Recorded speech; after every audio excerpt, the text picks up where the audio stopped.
Bonjour à tous, ça y est, vous l'avez vu à cette intro, le Stade Rennais connaît enfin son groupe de Ligue des Champions.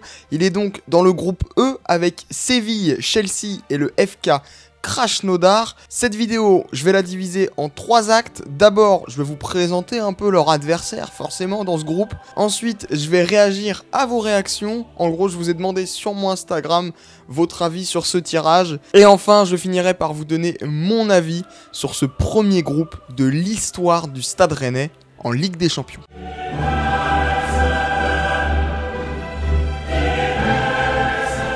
Avant que vous m'incendiez en commentaire et que la vidéo commence, je sais, c'est un faux maillot, il est très mal fait.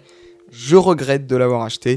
Je pense que ça me sert de leçon et maintenant j'achèterai les vrais maillots du Stade Rennais et je payerai un rein. Donc, comme je l'ai dit, le Stade Rennais est donc dans le groupe E, sans doute un des groupes les plus faibles sur le papier de cette Ligue des Champions. Je vais souvent regarder à droite parce que je les ai sous les yeux. Le groupe du Zénith qui est pas très impressionnant aussi, Zénith, Dortmund, Lazio, Club de Bruges, le groupe F. En tout cas, on va se concentrer sur les adversaires du Stade Rennais. Le club du chapeau A donc qui est dans ce groupe E, c'est le FC Séville. Alors, le FC Séville, forcément, c'est très connu, surtout en Europe. Ils ont gagné 6 Europa League, la petite sœur de la Ligue des Champions.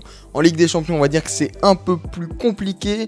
Leur record est un quart de finale qu'ils ont fait récemment en 2018. Troisième la saison passée en Liga, ils sont donc directement en phase de groupe. C'est une bonne équipe qui joue forcément très bien au foot. Ils ont perdu leur maestro, si je puis dire, Ever Banega, qui est vraiment un très bon joueur de foot.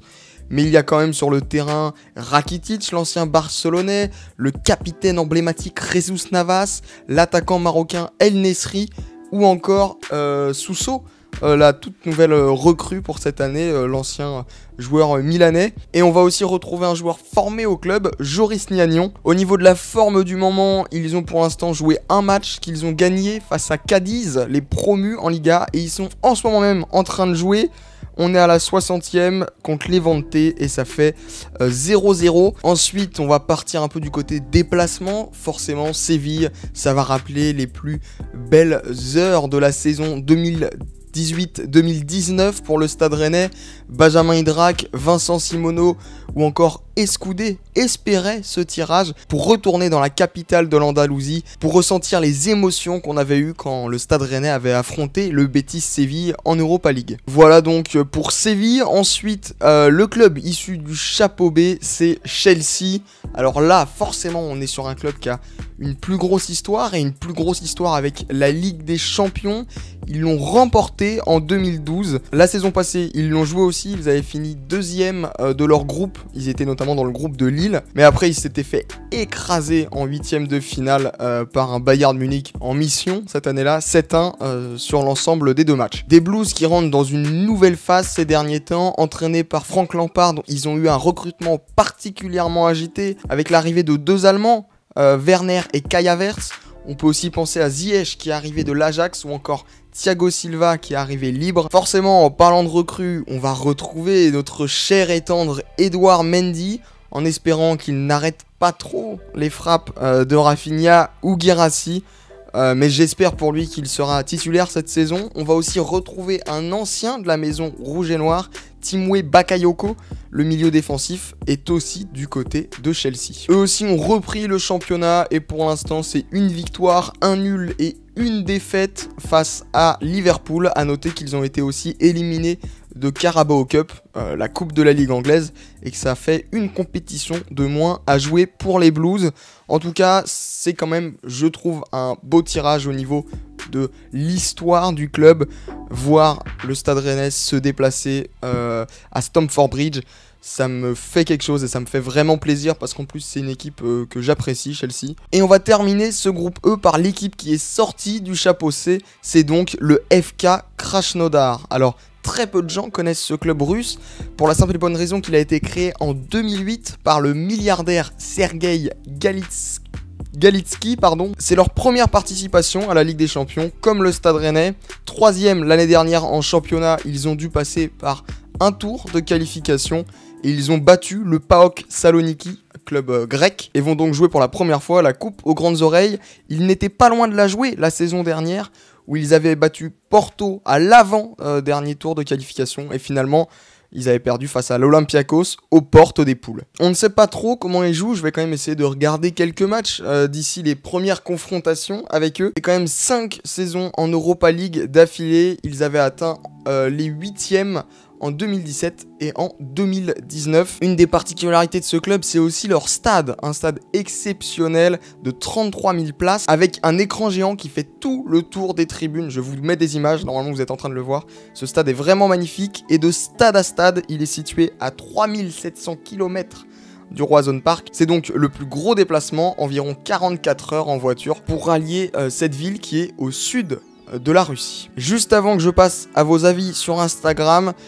on va décrypter ce que pensent les autres clubs du Stade Rennais. Commençons par Chelsea, où les fans avaient fait un possible groupe de la mort quelques jours avant le tirage et avaient mis Rennes pour l'équipe à éviter dans le chapeau 4. Séville a aussi dit que Rennes était une très très bonne équipe, donc on ne va pas non plus être vu comme une équipe qui ne sait pas jouer au foot. Rennes est quand même attendu dans cette compétition comme un possible emmerdeur, si je puis dire, dans ces phases de groupe. Maintenant, j'ouvre mon téléphone pour voir ce que vous en avez pensé. Pour ceux qui ne sont pas sur mon Instagram, il faut venir, il y a des choses qui se passent. C'est juste là que je l'affiche. Peut-être là. Ouais, aux deux endroits, tiens. Je le mets aux deux endroits. Alors, c'est l'un des seuls groupes où on peut espérer quelque chose. C'est pas si mal, en fait. C'est vrai qu'on peut espérer une qualification en Ligue des Champions, je sais pas. Mais pour moi, c'est franchement jouable d'aller au moins en Europa League, d'attraper cette 3ème place, même si je pense que le groupe F aurait pu être jouable aussi. On a des chances pour les qualifs en 8ème de C1 et au pire, quasi sûr pour les qualifs en 16ème de C3. Alors, je suis d'accord, je l'ai dit juste avant, il y a des chances qu'on aille en Europa League. Quasi sûr, je sais pas, faut pas non plus trop sous-côté Krasnodar qui a des joueurs intéressants. Je pense notamment à l'ancien de Ligue 1, l'ancien pensionnaire de Ligue 1, Rémi Cabella, qui joue actuellement en Russie. La ville de Séville nous connaît déjà. C'est vrai que Séville, ils vont revoir ces Rennais en espérant que le score soit le même que face au Betis. Entre eux et nous, Krasnodar est prenable. Terminer 4ème serait une déception. Alors là, par contre, je suis pas forcément d'accord. Parce que le problème, on va dire, de ce groupe, c'est que t'as que des équipes. Séville, Chelsea, on sait que c'est quand même au-dessus de nous. C'est un cran au-dessus de nous. Et Krasnodar, on sait pas trop. Mais je pense que c'est une bonne équipe. Et je pense qu'il faut pas qu'on les sous-estime. Et terminer 4ème, faut pas que ça soit une déception. Pour moi, l'objectif de cette année, c'est de rejouer la Ligue des Champions l'année prochaine. Donc c'est de faire un bon parcours en Ligue 1. Donc il faut pas qu'on se focalise sur cette Ligue des Champions, faut qu'on la joue parce que c'est intéressant et on va prendre beaucoup d'expérience à la jouer. Mais je pense pas qu'il faut qu'on vive cette 4ème place, si on y est, comme déception. Bon tirage, c'est largement faisable, au moins la 2ème place. Après, un gros club aurait été pas mal au Roazhon Park. Je pense que tu veux dire Roazhon Park. Alors Axel, t'es confiant. 2ème place au moins, t'es confiant. C'est bien d'être confiant dans la vie, mais si on est dans les première et 2ème place, c'est exceptionnel. Si on finit à la 1ère place, je fais un défi. Vous savez quoi? Tiens, je note. Si Rennes finit à la 1ère place du groupe E, je fais un défi. Peut être se dessiner Rennes à la tondeuse dans les cheveux, une coloration des cheveux, un truc... je fais un gage, donc proposez dans les commentaires. Et si Rennes finit premier de ce groupe E, je le fais. Ça marche? On fait ça? Allez, comme ça, Axel, t'as lancé ce gage, bravo à toi. Ouais, donc je suis en train de vous lire, donc globalement, vous trouvez que c'est un bon tirage, qui est jouable. Vous êtes confiant pour cette 3ème place. Moi, personnellement, c'est un tirage que je trouve décevant. J'aime pas dire ça, parce que dans tous les cas, c'est pas décevant. On joue la Ligue des Champions, c'est la première fois qu'on la joue, et on a un groupe jouable au niveau sportif. Donc on pourrait imaginer faire quelque chose, mais on n'a pas de gros, quoi. Le problème de Séville et Chelsea, c'est qu'on sait qu'ils sont un ton au-dessus de nous, mais c'est pas des mastodontes, quoi. Quand je regarde les autres groupes, moi, il y a 3 groupes pour des raisons différentes qui me feraient kiffer. Le groupe A, Bayern, Atlético, Strasbourg et Lokomotiv Moscou. Bayern, parce que c'est les derniers champions. Atlético, parce que je pense que ça peut être intéressant de les jouer. Et en phase de groupe, ils sont toujours prenables avec la façon dont ils jouent. Il y a aussi le groupe G, Juventus, Barcelone, Dynamo Kiev, Ferencváros. Pardon pour la prononciation. Juventus-Barça, Messi-Ronaldo quoi. Messi-Ronaldo. Et peut-être le retour de Dembélé. Mais Messi-Ronaldo quoi. Voir le Stade Rennais jouer Messi-Ronaldo, c'est le rêve ultime. Et j'étais en live il y a pas longtemps avec un gars sur Instagram, et c'est ce que je disais, c'est un truc que tu raconteras à tes gosses quoi. Le Stade Rennais, le club qu'on supporte, a rencontré deux légendes du foot. Dans une compétition officielle. Le kiff quoi. Et dans la plus grande compétition même. Donc voilà, et Dynamo Kiev, parce que ça aurait été une équipe jouable, et qu'on connaît. Et enfin, le dernier groupe que j'aurais bien aimé, c'est le groupe D. Liverpool, Ajax, Atalanta, et là en l'occurrence c'est Midtjylland, club suédois, non club danois, pardon, parce que il y aurait une des superbes oppositions tactiques. Et on fait que dire Pep Stéphane, moi j'y crois. Stéphane c'est un génie de la tactique, mais là tu joues contre Jürgen Klopp, l'Ajax qui a une façon de jouer qui est folle avec n'importe quel coach. Et l'Atalanta, pareil, qui a une façon de jouer aussi très offensive et où la tactique est très importante. Ça, on va dire, décevant. Mais après, si je devais tenter un pari, ça, pour moi, ça se jouerait entre la 3e et la 4e place. Parce que, je le redis, c'est pas la priorité. Je pense que voilà, la Ligue des Champions, c'est... On n'est pas encore au niveau de la Ligue des Champions. Pour se mettre au niveau de la Ligue des Champions, bah faut y retourner. Faut y retourner tout le temps. Faut au moins enchaîner l'Europe, si je puis dire. Donc la priorité c'est la Ligue 1, mais du coup on a un groupe qui, c'est vrai, est jouable. On peut espérer quelque chose. Séville ne sont pas imbattables et sont souvent friables en phase de Ligue des Champions. Chelsea, pareil, c'est très inconstant. Chelsea l'année dernière et cette année, bah à voir. C'est un effectif qui va se roder. Je pense qu'il y a plus de qualité que l'année dernière, mais ils vont devoir trouver ces automatismes. Là, on a vu, ils encaissent pas mal de buts quand même. Et enfin, Krasnodar, on ne sait pas du tout, mais c'est une équipe qui, je pense, a presque que ça à jouer, même s'ils vont jouer le championnat. Ils vont vraiment donner tout sur la Ligue des Champions.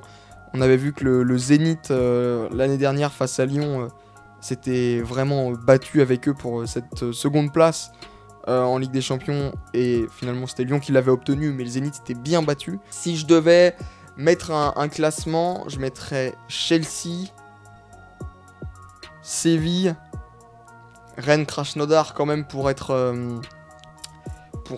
optimiste. Mais je pense par contre que Chelsea sûr va finir première. Après, les trois autres derrière, Séville est vraiment jouable. Voilà, désolé, j'ai regardé beaucoup à droite parce que j'ai mon PC. Voilà pour cette vidéo tirage. Débattez dans les commentaires, je répondrai à tous les messages, je les vois tous. J'en profite tant que je suis en face cam pour vous remercier pour tout ce qui se passe sur la chaîne ces derniers temps. Ça marche très très bien. J'ai beaucoup de retours, donc c'est cool. N'hésitez pas à me rejoindre sur mon Instagram. J'essaye aussi d'alimenter, de mettre des choses, de travailler avec d'autres comptes sur Insta. En ce moment, je sais, il y a plein de vidéos, mais en même temps, je sais que vous kiffez les vidéos officialisation, et je pense qu'il y en aura plein d'autres. Au moment où je vous parle, ça se trouve, celle de d'Albert est déjà sortie, parce que là, pour moi, il est en instance de signer. Willian Cyprien, on a vu que c'était les dernières grosses rumeurs. Donc je ne sais pas trop quand cette vidéo sort. En tout cas, je ne vous lâche pas. Je vais continuer cette chaîne. Et en espérant qu'on puisse faire un déplacement, qu'on kiffe, qu'on puisse suivre les matchs au moins à domicile. Pour cette première Ligue des Champions qui est historique. J'ai changé ma bio Twitter pour mettre « L'histoire est en marche ». Car elle est décidément en marche. Et je pense qu'on va vivre des choses qu'on pourra raconter à nos enfants au Roazhon Park. Merci à tous d'avoir suivi cette vidéo, en espérant se retrouver très vite sur la chaîne Un abonné rennais.